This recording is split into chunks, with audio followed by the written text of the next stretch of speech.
Franz Kafka was a great Czech writer who has come to own a part of the human emotional spectrum, which we can now call the Kafkaesque, and which, thanks to him, we're able better to recognize and to gain a measure of perspective over and relief from. Kafka's world isn't pleasant. It feels in many ways like a nightmare, and yet it's a place where many of us will, even if only for a time, in the dark periods of our lives, end up. We're in the world defined by Kafka when we feel powerless in front of authority, judges, aristocrats, industrialists, politicians, and most of all, fathers. When we feel that our destiny is out of our control, when we're bullied, humiliated, and mocked by society, and especially by our own families. We're in Kafka's orbit when we're ashamed of our bodies, of our sexual urges, and feel that the best thing for us might be to be killed or squashed without mercy, as if we were an inconvenient and rather disgusting bedbug. Franz Kafka was born in Prague in 1883, the eldest child of a terrifyingly psychologically abusive father, and a mother who was too weak and in awe of her husband to protect her boy as she should have done. Kafka grew up timid, bookish, meek, and full of self-hatred. He wanted to become a writer, but it was out of the question in his father's eyes. So one of the greatest German literary geniuses since Goethe was forced to spend his brief life on earth working in a series of jobs utterly beneath him, in a law office and then an insurance company. He had a number of unsuccessful relationships with women, he couldn't marry or raise a family, and was tormented by the strength of his sex drive, which made him constantly turn to brothels and pornography. Kafka published very little in his lifetime, just 3 collections of short stories, including his best-known work, The Metamorphosis, and he was entirely obscure and unnoticed. His gigantic posthumous reputation is based on 3 novels, The Trial, The Castle, and America, which were all unfinished because Kafka was so dissatisfied with them. He gave orders that they be destroyed after his death. Fortunately for humanity, these were disobeyed. It shouldn't sound prurient or reductive to suggest that one of the major keys to understanding Kafka is to fathom the nature of his relationship with his father. Kafka never wrote directly about this man in any of his works, but the psychology of the novels is directly related to the dynamics he endured as the very unfortunate son of Hermann Kafka. Any boy who has ever felt inadequate in front of or unloved by a powerful father will at once relate to what Kafka went through in his childhood.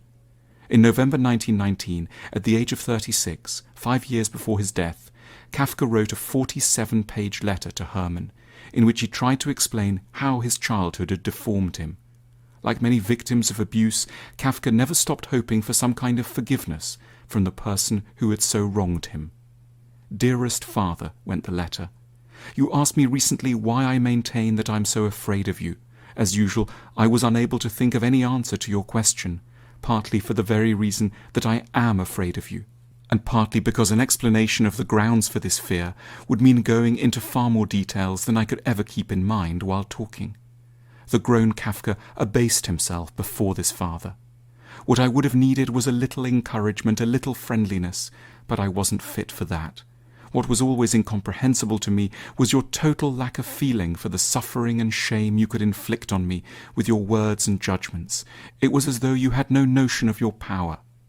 Kafka complained of one particularly traumatic incident when, as a young boy, he called out for a glass of water, and his irritable father pulled the boy out of his bed, carried him out onto the balcony, and left him there to freeze in nothing but his nightshirt.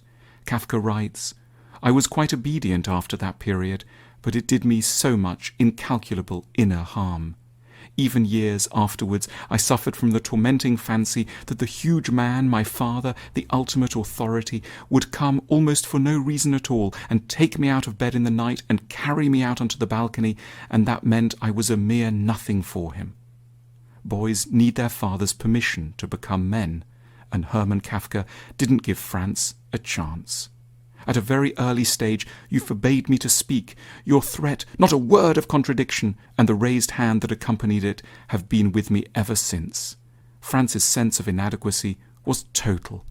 I was weighed down by your mere physical presence. I remember, for instance, how often we undressed in the same bathing hut. There was I, skinny, weakly, slight, you, strong, tall, broad. I felt a miserable specimen.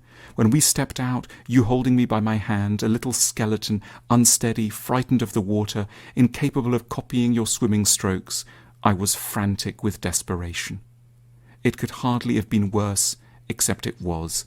Kafka finished the letter, gave it to his mother Julie to pass to Herman, but, typical of her weakness and cowardice, she didn't. She held on to it for a few days, then returned it to Franz and advised that it would be better if her busy, hard-working husband never had to read such a thing.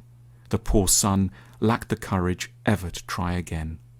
In The Judgment, Kafka's great short story, written in 1912, a young businessman, Georg, is engaged to be married and lives in a flat with his widowed father. He's about to get away from home.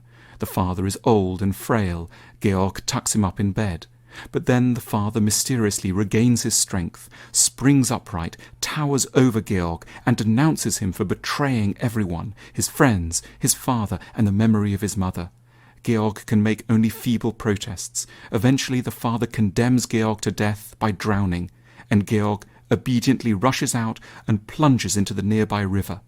After passing sentence, the father cries out, "You were an innocent child, really, but at heart you were a diabolical human being." The idea of horrific, arbitrary judgment was to be a constant in Kafka's fiction. It reappears in the unfinished novel The Trial, written 2 years later. But now Kafka had developed it away from a father to a vast legal apparatus with judges, lawyers, guards, and extensive bureaucratic procedures. When Joseph K. is arrested on the morning of his 30th birthday, he isn't told what he is charged with. He barely makes any attempt to find out. He feels so guilty inside, he just knows that he deserves punishment. He does try to declare in court that he's innocent, still without knowing what the charge is, and hires a lawyer. But the court gradually grinds him down. He becomes unable to think of anything. Words fail him. He can no longer do his job properly and is defeated in the game of office politics. Finally, a year after his arrest, 2 grotesque-looking officials come to Joseph K.'s flat. They lead him to a quarry outside the city and execute him by plunging a knife into his heart. Between The Judgment and The Trial, Kafka wrote The Metamorphosis, a short story in which a travelling salesman, Gregor Samsa, wakes up one morning transformed into an insect akin to a beetle or a bedbug.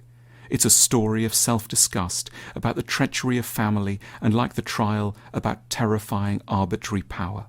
When Gregor crawls across the floor, he is in danger of being stamped on by his own father. Gregor's family find they manage quite well without him. They confine him to his room and chuck rubbish at him. The family hold a council and decide that the insect in the bedroom can't really be Gregor. They start to refer to the insect as it instead of him. They decide that somehow the insect has to go. Gregor, listening, agrees and dies quietly. After Gregor's death, the family are slightly ashamed of their behaviour, but only slightly.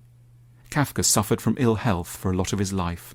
In 1924, when he was 41, he developed laryngeal tuberculosis, which prevented him from eating almost anything without huge pain. He wrote a short story, his last, called The Hunger Artist. It tells the story of a public performer who makes his living undertaking fasts for the pleasure of the public. One time he manages to fast for 40 days. But gradually the hunger artist's audience gets bored of his work. However hard he fasts, they're no longer impressed. He gets put in a dirty old cage and weakens terribly.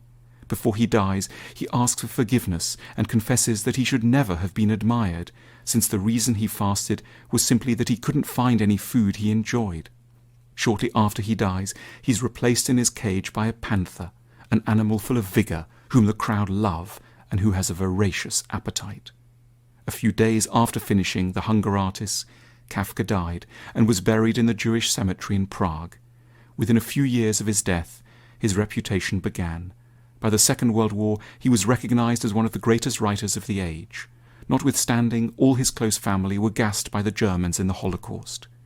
He is a monument in German literary history, and at the same time he is a sad, ashamed, terrified part of us all. Kafka once wrote that the task of literature is to reconnect us with feelings that might otherwise be unbearable to study, but which desperately need our attention. A book must, he wrote, be the axe for the frozen sea within us. His books were among the most touching, frightening, and accurate axes ever written.